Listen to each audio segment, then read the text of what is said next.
Hello HSC যোদ্ধারা, কেমন আছো সবাই? আশা করি তোমাদের প্রস্তুতি একদম জমজমাট চলছে। আজকে আমরা আইসিটির এমন একটা গুরুত্বপূর্ণ টপিক নিয়ে কথা বলবো যেটা পরীক্ষায় আসবেই, আর সেটা হলো ডেটাবেজ রিলেশনশিপ। তো আর দেরি কেন, চলো একদম ঝাঁপিয়ে পড়া যাক।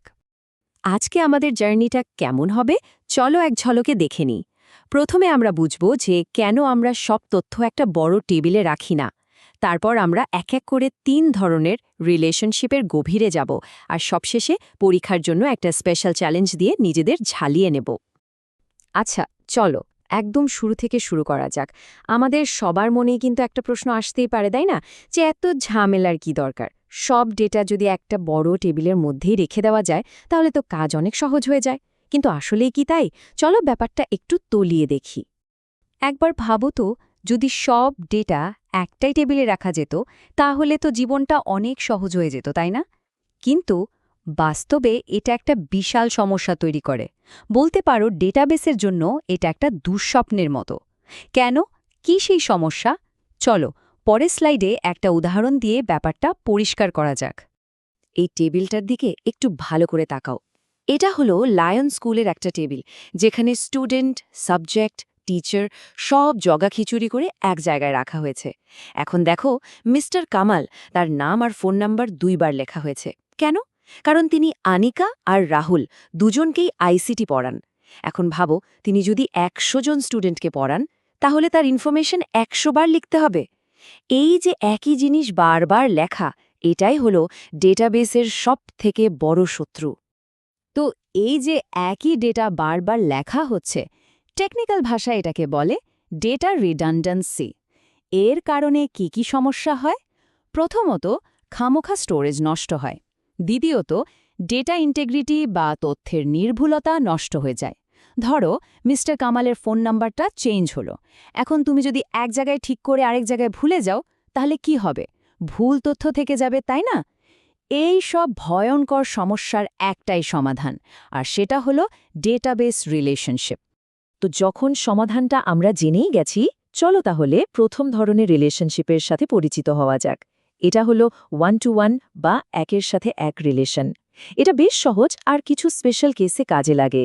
একদম সহজ ভাষায়, যখন একটা টেবিলের একটা রেকর্ডের সাথে অন্য টেবিলেরও ঠিক একটাই রেকর্ডের সম্পর্ক থাকে, তখন সেটাকে আমরা বলি 1-to-1 রিলেশন। এটা সাধারণত খুব সেন্সিটিভ বা গোপন তথ্য, যেমন ধরো পাসওয়ার্ড বা স্যালারির মতো ডেটা আলাদা করে রাখার জন্য ব্যবহার করা হয়। চলো একটা উদাহরণ দেখি। আমাদের একটা পার্সন টেবিল আছে। এখানে প্রত্যেকটা মানুষের জন্য একটা ইউনিক আইডি আছে, যেটাকে আমরা কি বলি? ঠিক ধরেছ, প্রাইমারি কি। মনে রাখবে, এই প্রাইমারি কি দিয়েই কিন্তু আমরা প্রত্যেকটা রেকর্ডকে আলাদাভাবে চিনতে পারি। এখানে আমাদের প্রাইমারি কি হলো person_id। আর এখন দেখো আমাদের দ্বিতীয় টেবিলটা NID ইনফো। মজার ব্যাপার হলো, আগের টেবিলের সেই পার্সন আইডিটা কিন্তু এখানেও আছে। আর যখন একটা টেবিলের প্রাইমারি কি অন্য টেবিলে এসে বসে, তখন তার নতুন একটা নাম হয় ফরেন কি। এই ফরেন কিটাই কিন্তু দুটা টেবিলের মধ্যে একটা ব্রিজের মতো কাজ করে, এদের কানেক্ট করে দেয়। ব্যাপারটা একদম সিম্পল, তাই না? ঠিক যেমন একজন মানুষের একটাই NID কার্ড থাকে, সেরকমই এখানে একটা রেকর্ডের সাথে আরেকটা রেকর্ডের কানেকশন।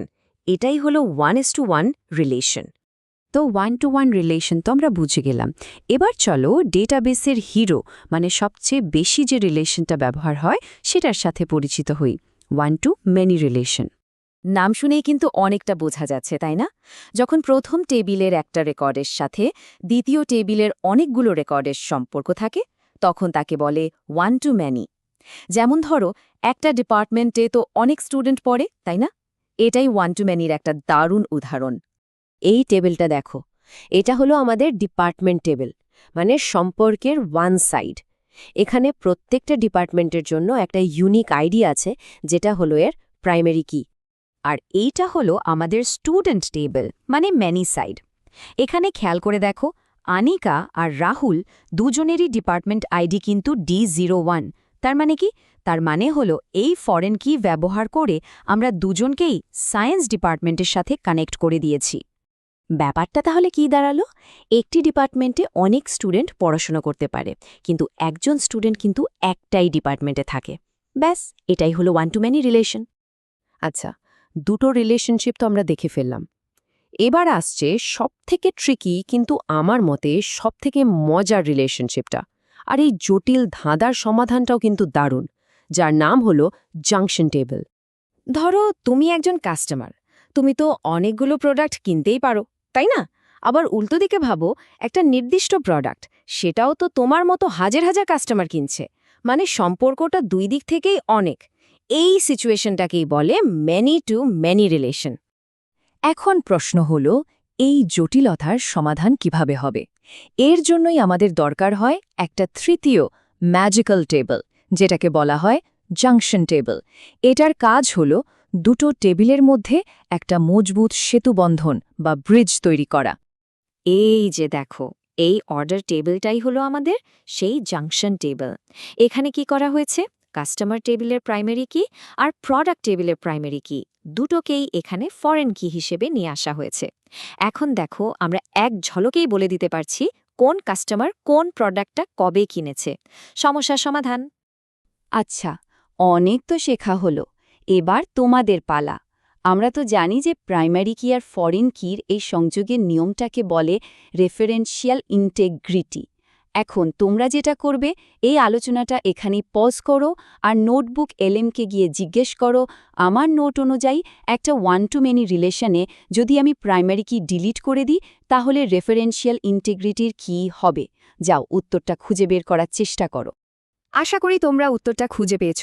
আমরা যা কিছু শিখলাম, এবার সেগুলোকে পরীক্ষার জন্য গুছিয়ে নেওয়ার পালা।